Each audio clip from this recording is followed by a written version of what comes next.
I finished my course with this guy. Okay.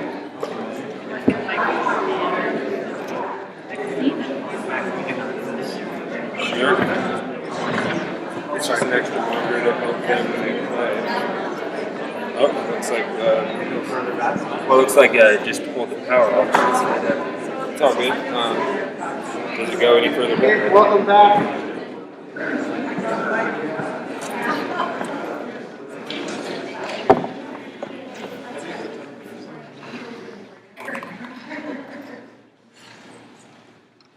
Okay, welcome back, and I will attempt to speak more clearly. So I'd like to invite Lars Rosager. Rosager. We met a few years ago. He's a fellow seven-string player. And a few months ago, he finished a paper, about a 40-page paper about the history of seven-string guitar in Russia and in Mexico, which I have no knowledge of, and the modern seven-string guitar, what's kind of going on currently. And I was very, very impressed with this paper, so I invited him to come out and speak for approximately 7 minutes. Tying the theme of 7. So anyways, please welcome Lars.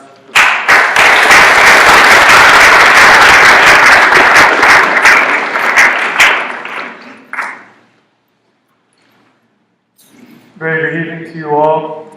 My name is Lars Rosager, and I am most honored to be here sharing some research on the history of the seven-string guitar in the Americas. Let me adjust my mic, 2 seconds.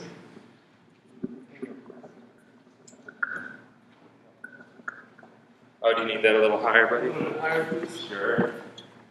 You're my height. How's that? Perfect, thank you very much. Thank you very much.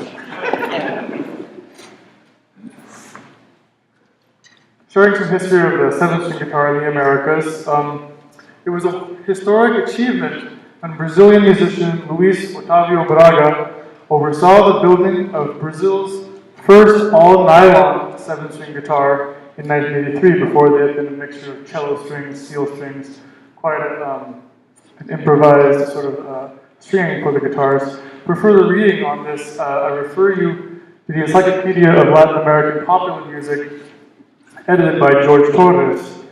The many stories and various cultural adaptations of one form of the seven-string guitar or another are no doubt abstruse. My mission then is to present for you on this special day my interpretation of the music that has shaped an American conception of the seven-string guitar, as well as any accounts that inform modern-day speculation and new developments. Of all the countries in the Americas, Brazil exhibits the farthest-reaching influence on seven-string guitar culture throughout the world today. The violão de sete cordas, or seven-string guitar in Portuguese, is central to the first typically Brazilian genre of music, choro. Even among the most experienced choro players, though, the origins of the Brazilian seven-string guitar remain blurred. Mostly theories based on what amounts to a little more than urban legend. These two main theories are that a famous Brazilian musician traveled to France, played a seven-string guitar, loved it, brought it back. The other theory is that, well, there was sort of an enclave of Ukrainian immigrants in one of the main Brazilian cities, having, of course, as you might deduce, brought the instrument along with them. When close study of compositional style is regarded against the rumored French and or Russian provenances of the seven-string guitar in Brazil, little continuity can be built. Instrument design and tuning, musical style, and associations with social status all appear to have been disparate among seven-string guitars from France, Russia, and Brazil. What is implied by this, then, is that the vibrant choro guitar style grew not out of a direct transmission among guitarists, but rather quite naturally out of Central and South American musical culture in general. A little known but hugely important seven-string guitar tradition put down roots in Mexico in the mid to late 18th century. And this tradition of the guitarra septima points modern research in the right direction. Fortunately for 7-string guitars and musicologists interested in the 7-string guitar repertoire, much progress has been made in reviving the Mexican guitarra septima and developing an accurate portrayal of the culture in which this instrument was born. Thanks largely to Jorge Martín Valencia Rosas, a young music researcher and septimista, the Spanish word for 7-string player, from Mexico, the American continent's first 7-string guitar is beginning to receive due attention. Explained by Antonio de Vargas y Guzman in his 1773 method book, yes, 1773, the double course guitarra septima, so much like a 12-string guitar, two unison strings or octaves. This guitar belongs to the final years of an immensely diverse period of formation that culminated in the earliest versions of today's 6-string classical guitar.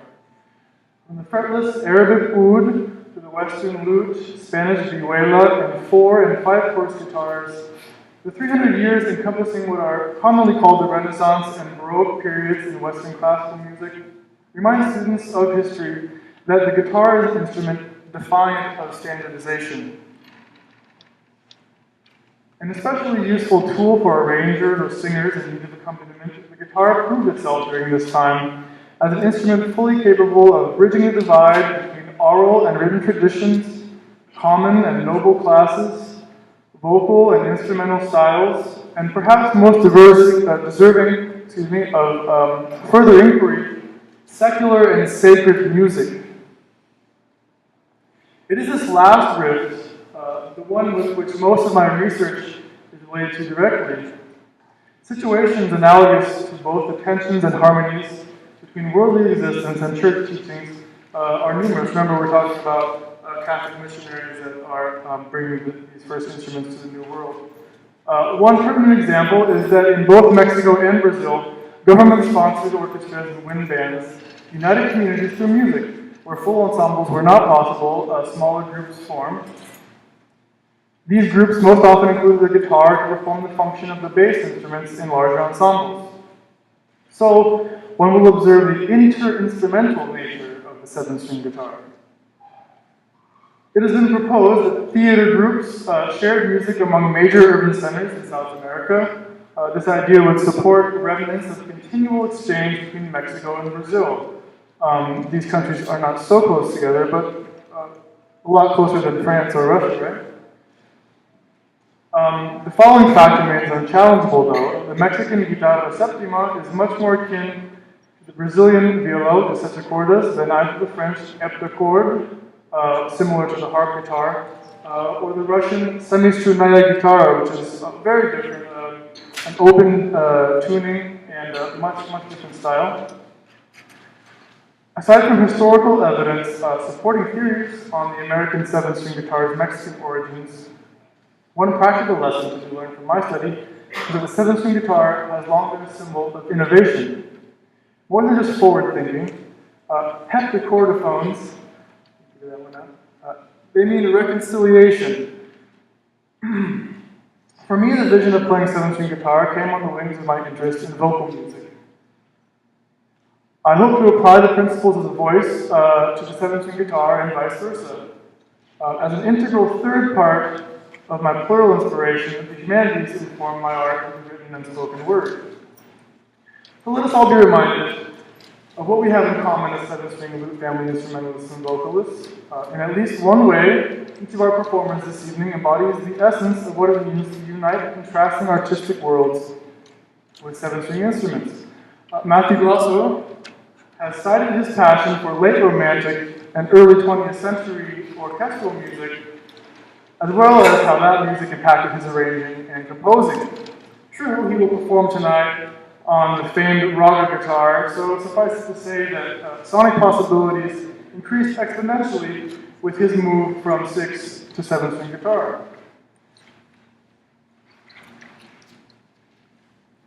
Diane Hubka, by virtue of identifying specifically with the jazz idiom as both a vocalist and 7-string guitarist, recalls the interplay between the musically literate and the orally trained, that is the unwritten tradition, at the dawn of the 20th century in America, the United States.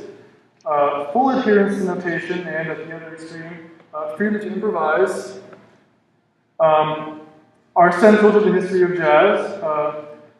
Raja Sivamani promises a massive amount of spiritual and physical health-related insight from the Veena, a most cherished instrument of Indian origin.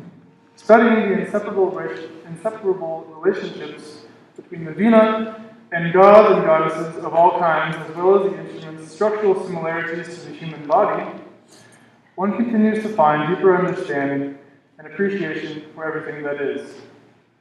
Adrian Bellue has performed for us on a 12-course harp guitar, a reminder that multi-instrumentalism has long been a vital resource for all guitarists. And not to be forgotten, custom-made instruments such as Adrian's, and those made by Lucio, who made his guitar. Custom-made instruments play a primary role in many historical developments in music, on technological and philosophical levels. Bespeaking a musical instrument is a supreme act of creation, in my opinion anyway. Much has been said about Mozart's personalized forte pianos, for example, the different pedals and stops that he employed.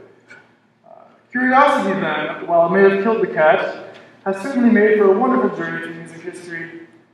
As I bring my address to a close, please join me in showing our collective gratitude for everyone present today and for all those who have made this celebration of the seven-string guitar possible. A warm round of applause.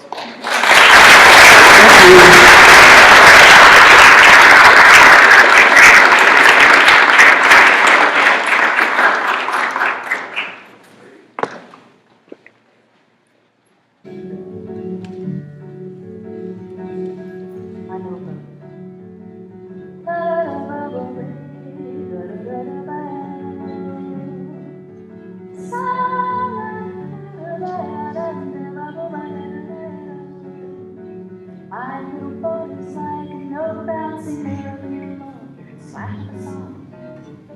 The sails are white, the sky is black, and the blue, the curl line too.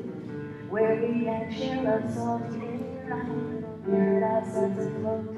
Not a care have we in my little boat. Though we still we feel the thrill of a voyage never found, where we only could go round. Warmed by the sun, two hearts as one, meeting with them bliss in each other's kiss. And daylight ends and silence ends, little stars twinkle brightly above. It's goodbye to my little boat of love.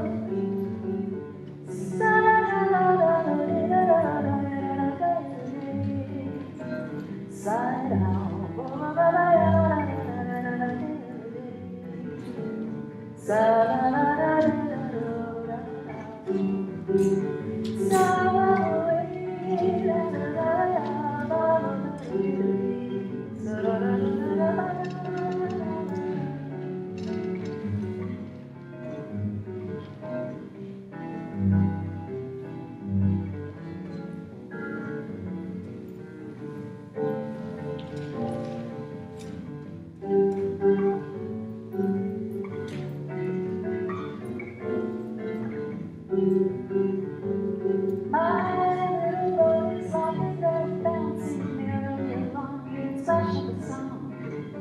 the sails are white, the sky is bright, and out into the blue with a crook.